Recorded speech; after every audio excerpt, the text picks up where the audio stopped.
Norway boasts one of the world's most successful and efficiently run economies. Economists, politicians, and everyday folks alike view it as a model for how things should be done.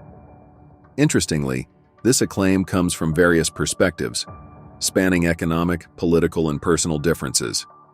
With a population of just under 5.5 million, Norway's people were already among the wealthiest globally in every measurable aspect. Economists employ various methods to gauge wealth, and Norway was thriving economically long before a crucial event earlier this year. In early July, Norway unveiled the world's largest accessible phosphate reserve, totaling a staggering 77 billion tons in the north. This find essentially doubles the global supply of this rare resource. The impact is profound, catering to worldwide demands for fertilizers, electronics, and crucially, high-performance batteries and solar panels for at least the next century. The conservative estimate places the discovery at around $24 trillion in value. Even accounting for extraction and shipping expenses, this could elevate Norway from a prosperous nation to the indisputably wealthiest place on Earth, surpassing even statistical outliers like Monaco or Liechtenstein. But will this scenario actually unfold? The discovery is undoubtedly a positive development, benefiting not only Norway, but the entire world with increased food production and renewable energy sources. However, it brings with it significant risks. Countries currently dependent on exporting this material could face substantial impacts from the newfound supply. Moreover, phosphate holds strategic importance for some of the world's most influential geopolitical players. Adding to the complexity, this narrative isn't novel. Another country had previously discovered a substantial phosphate supply, rapidly transforming its population into the wealthiest on the planet within a few short years. However, the tale takes a turn. Presently, the once wealthy country grapples with widespread poverty, having become poorer than when it initially uncovered its fortune. It's naive to assume Norway is immune to such challenges. Delving into the country's strategies with this newfound wealth can offer valuable insights into critical global economic issues. From the prudent handling of natural resources to Norway's economic philosophy, it unravels key lessons on what distinguishes macroeconomic success from failure. How does Norway plan to navigate this sudden wealth surge? Can an excess of a good thing lead to the undoing of this miracle economy? And perhaps most crucially, what ripple effects will this small country's decisions have on key facets of the global economy? Once we unravel these aspects, we'll place Norway on national leaderboard, a go-to for comparing economic success. While it's evident Norway will perform admirably, the burning question remains: will it clinch the top spot? Stay tuned to find out. In the world today, economies fall into four categories: those that should fail and do, those expected to fail but persist, those meant to succeed but falter, and those that should succeed and indeed do. Norway stands out as a remarkable economy. While it's tempting to assume that wealth makes perfection easy, there are numerous stories of the opposite, a nation's rapid economic growth becoming its long-term undoing. The intricacies of economic success and failure often defy simple expectations. Norway faced the risk of economic challenges on multiple occasions. Pre-1970s, it didn't rank as a particularly wealthy economy, especially when compared to Western European or Scandinavian standards. While not impoverished, it relied heavily on trade with some of the world's wealthiest economies. Fishing dominated as its primary domestic and export industry during this period. The turning point came in the late 1960s when Norway stumbled upon significant and exploitable oil and natural gas reserves in the North Sea. Production commenced in the early 1970s, mainly managed by Statoil, a government-created entity tasked with extracting, refining, and selling the discovered oil reserves. While private companies were permitted to operate in the fields, given their pivotal role in the exploration, Norway enforced a mandate. Every production license sold to private entities required a 50% state participation. This ensured a balanced partnership in the oil industry. The economic rationale behind this approach was grounded in the belief that the oil within the country's borders belonged to its people, ensuring they reaped the benefits. However, recognizing the need for potential rewards, Norway structured a system where companies bore the risks of exploration in exchange for potential profits. This balanced approach not only benefited the nation, but also made it an attractive destination for other oil investments. Statoil, later renamed Equinor, went beyond mere extraction and sales of crude petroleum and natural gas. It diversified by investing in refineries, processing these fossil fuels to sell directly to consumers in Europe, the second largest energy market globally at the time, following North America. Presently, Norway possesses substantial oil refining capacity, even importing additional crude petroleum from countries like Sweden and, historically, Russia. The efficiency and sound management of these facilities make it worthwhile to send unrefined oil there, then transport it to end users via shipping or pipelines. The revenue generated by Norway from these natural resources is staggering. While its operation might be relatively smaller compared to major oil producers like the Gulf states, Russia, or the USA, Norway has consistently retained a remarkably high share of these revenues for itself and its citizens. This stands in contrast to many other countries, where the majority of profits tend to benefit the natural resource companies, leaving only remnants for the state and, ultimately, the people. Norway's membership in NATO also played a favorable role, sparing it from the geopolitical struggles that many other resource-rich countries faced in the post-Cold War decades. Norway's incredibly small population ensures that any revenues generated are not spread thinly. However, ensuring that these natural resource revenues benefit the people, rather than a handful of oil companies or well-connected politicians, is just the initial step in responsible economic development. Surprisingly, it's also likely the easiest step. Norway had some advantages in this regard. At the time of oil discovery, it was already a robust democracy. Though not wealthy, it had enough capital to establish its own oil extraction infrastructure. This contrasts with many oil-rich countries in sub-Saharan Africa, for example, which may rely more on foreign entities to fund their extraction, thereby being more susceptible to their demands. Despite its advantages, Norway navigated the rapid discovery of natural resources exceptionally well, distinguishing itself from many other advanced and democratic countries that have succumbed to pressure from resource companies, compromising their fair share of natural wealth. No specific country is being singled out here. The most challenging part, however, was ensuring that these revenues genuinely contributed to improving the economy. Various strategies have been attempted worldwide with differing degrees of success.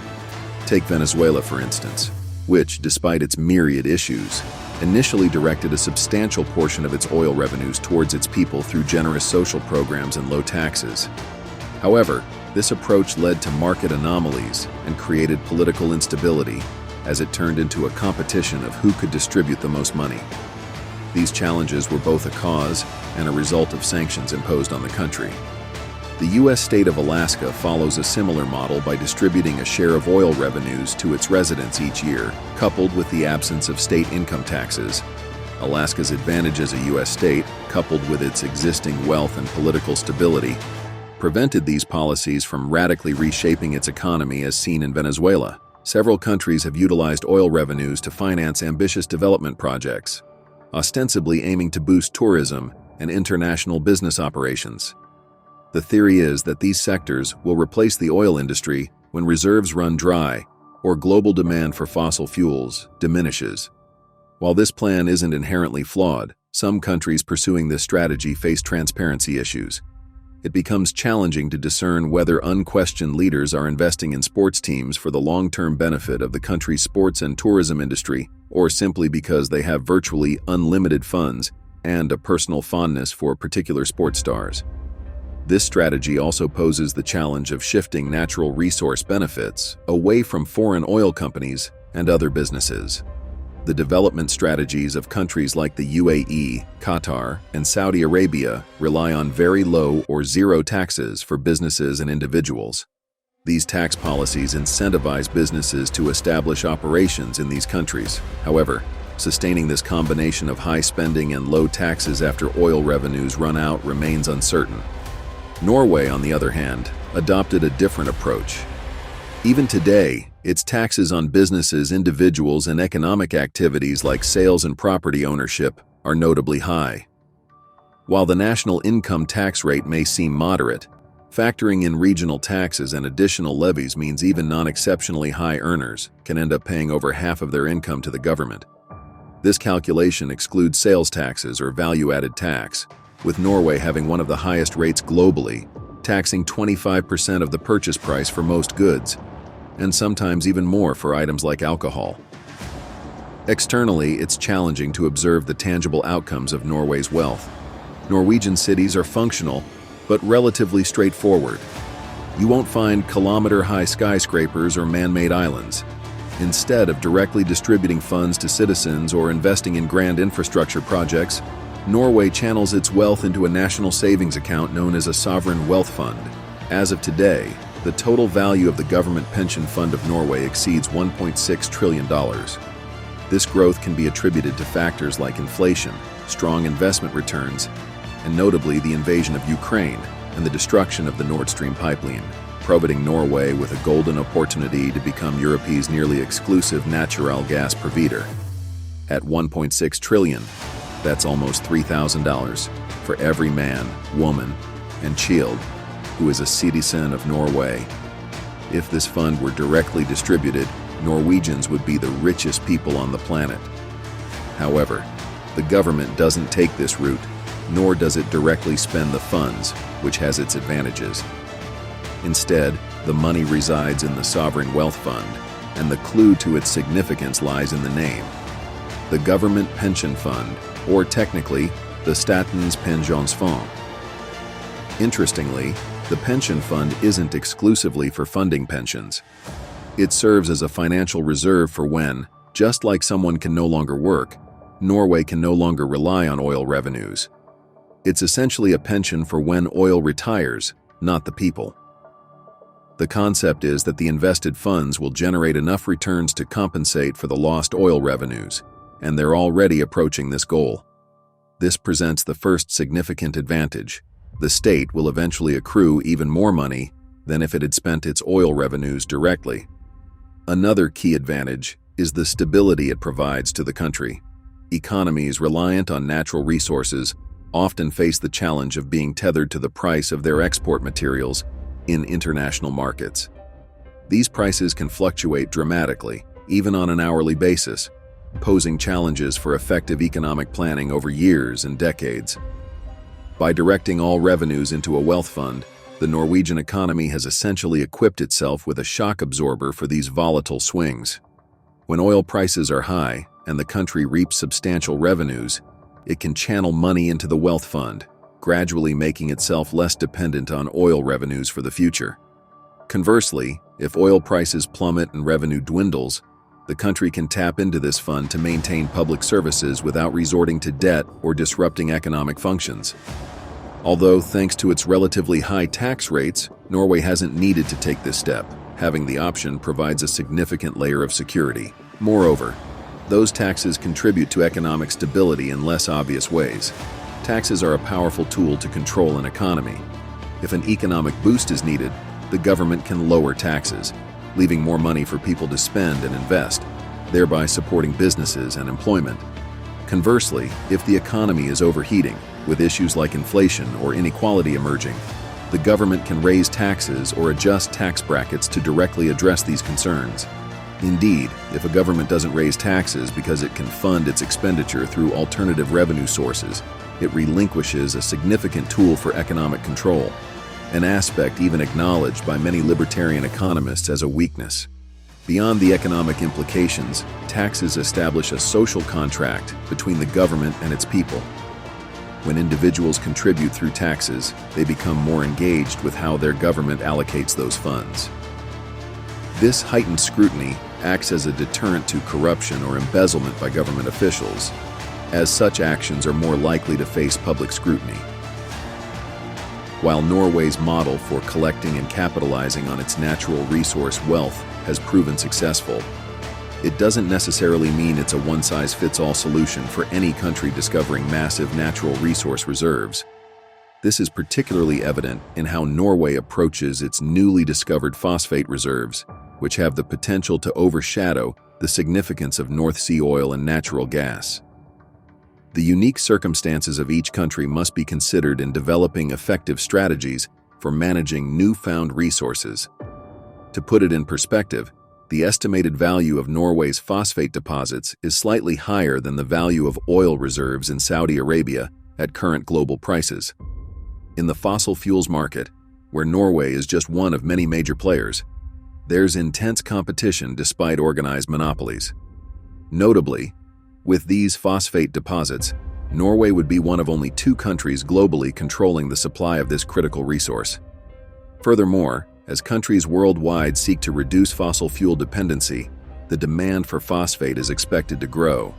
It is a vital material used in many of the same products that the world needs as it shifts away from oil. Absolutely, phosphate plays a crucial role, being refined and utilized in various products, including high-performance batteries and solar panels, alongside its primary function as a fertilizer to sustain the world's 8 billion people. Prior to Norway's discovery, Morocco was the primary source of phosphate. Given its strategic importance, major powers worldwide took a keen interest in ensuring access to this vital resource. Controlling the production of phosphate-dependent technologies became a key economic consideration, with some global powers preferring to limit access for their rivals. Phosphate holds strategic importance for the EU, the USA, and China, leading to its classification as a strategically vital material. Much like rare earth metals and uranium, international trade of phosphate is subject to restrictions. Although Norway isn't an EU member, its discovery of phosphate is bound to attract considerable attention from major economic powers globally. This presents both an opportunity and a potential risk for Norway. However, the country most significantly impacted by this development is Morocco, which wasn't initially a wealthy nation. Almost a quarter of its total economic activity and international trade revolved around the export and processing of phosphate. If Norway begins extracting and selling this resource in substantial quantities, it could drive down prices in international markets. Additionally, Norway might emerge as a more stable and business-friendly alternative for countries and companies seeking a consistent supply of this highly coveted resource. While the discovery is advantageous for Norway and the global market, unfortunately, it comes at the potential expense of Morocco. The revenues from this resource extraction in Norway are likely to be directed into the government pension fund, with conservative estimates suggesting a tripling of its value over the next decade. This would mean that every Norwegian citizen indirectly has $1 million invested on their behalf. Such a substantial economic boost would typically be expected to make national headlines. However, our research and consultations in the country revealed that there were only 2 articles discussing the discovery, and one of them was mocking international news outlets for making such a fuss about natural resources. Norway's seemingly understated response to one of the largest per capita natural resource discoveries in history can be attributed in many ways to something often overlooked by economists, especially macroeconomists: culture. Absolutely. Economics is fundamentally a social science that examines how people interact with things of value. In the case of Norway and the broader Scandinavian context, the cultural values of equality have significantly influenced their economic systems. Norway, for example, is known for its egalitarian culture, which has permeated into various aspects of its society, including economics. While Norway technically doesn't mandate a minimum wage, the country has exceptionally strong workers' unions, leading to relatively high wages for almost every worker. This contrasts with other Western European countries, and especially the USA, where highly skilled workers might earn significantly more. However, this wage difference becomes more nuanced when factoring in Norway's higher taxes. Even though the country doesn't require such high taxes for basic government functions, it maintains them to provide services like free education, healthcare, robust welfare, and top-notch infrastructure spending. The government openly acknowledges using income taxes as a direct tool to control inequality, with low-income earners contributing less, while high-income earners pay a more substantial share. Indeed, Norway's culture of active involvement extends to other sectors of the economy. Despite being a major fossil fuel producer, the country relies predominantly on hydroelectric power stations for its energy needs. This choice represents a significant investment, especially when compared to options like natural gas power plants that could easily utilize the country's domestic fossil fuel supply. However, Norway made the deliberate investment not only to be environmentally friendly within its borders, but, perhaps more significantly, to set up an economy resilient to the potential loss of its fossil fuel industry. The goal is to create an economy that can seamlessly transition, to the point that the absence of the fossil fuel industry might not even be noticeable. The scenario of free, high-quality education funded by high taxes, coupled with not many opportunities to earn an extremely high income, is reminiscent of other countries like Germany, Italy, and France. However, this model often leads to the challenge of brain drain. Norwegian citizens, having obtained a fully funded university degree, can choose to move to a country where they can earn a higher income, pay lower taxes, and likely experience lower living expenses. Another trade-off in a society where everyone is fairly well off is the high cost of living. Economists often use something called the Big Mac Index to approximate living expenses across different countries. The cost of a Big Mac reflects local labor costs, food costs, transport costs, real estate costs, and taxes. As a result, it provides a surprisingly close comparison to a regular consumer price index calculation, which assesses the cost of a comprehensive list of consumer goods to determine overall living expenses. Despite its high cost of living, extensive education system, high taxes, and a highly skilled population, Norway surprisingly does not face a major problem with brain drain. Unlike the trend seen in many Western European countries, where trained workers often leave to pursue higher-paying opportunities elsewhere, Norwegians tend to stay. In fact, Norway boasts one of the lowest rates of human flight in the world. The reason behind this phenomenon is deeply rooted in culture. While Norwegians could potentially earn more abroad, they find that they don't really need to. The country provides them with everything they require. Additionally, there's a cultural inclination that doesn't prioritize big, expensive luxuries, and workers in Norway enjoy certain freedoms that might not be as readily available elsewhere. For many workers in Norway, the value of these aspects often outweighs the lure of higher income in other countries. While sociology isn't the primary focus at this channel, the law of Jante, comprising 10 rules initially created in a work of fiction to criticize homogeneous society, was frequently mentioned by individuals in Norway during the creation of this video. While the impact of these rules can be perceived as either positive or potentially dystopian, one notable effect is that it has alleviated pressure on the government to reduce taxes or distribute oil revenues, a pressure that might exist in most other countries. While Norway's approach has been highly successful, replicating it in other countries, even those blessed with trillions of dollars in natural resources for a small population, wouldn't be as straightforward. The unique cultural and societal context, along with the specific values ingrained in the Norwegian population, plays a crucial role in the success of their economic model. Let's evaluate Norway and place it on the Economics Explained national leaderboard. Beginning with size, Norway boasts a GDP of $579 billion, ranking as the 24th largest economy globally.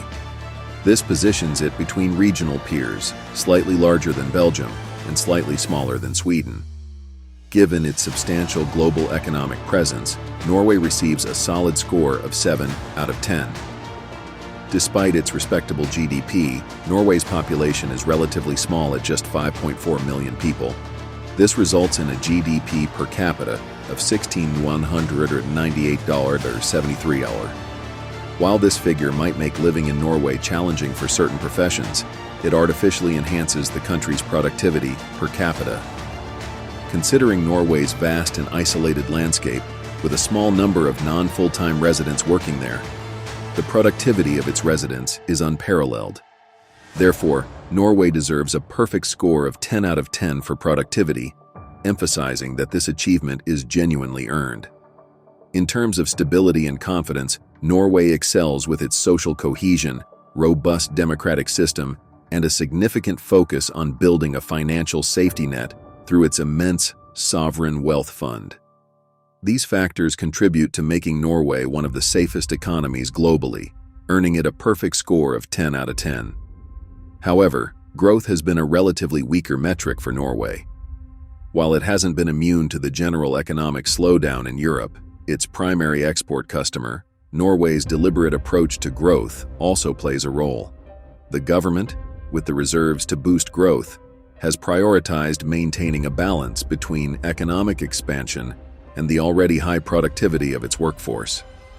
Over the past decade, Norway sustained a growth rate of about 2%, with fluctuations, and recent years have shown some rapid growth. Looking ahead, with phosphate exports and increased natural gas production to compensate for lost Russian supply, the trend is likely to continue. Nevertheless, considering the past performance, Norway receives a score of 6 out of 10 for growth.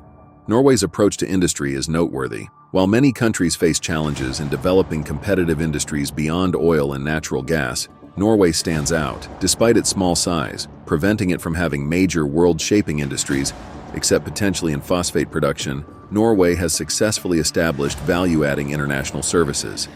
These include shipping administration, sustainable fishery, and, notably, financial investment. The trillions of dollars invested worldwide contribute to developing other industries, contributing to global prosperity. For its diverse and impactful approach to industry, Norway receives a commendable score of 8 out of 10.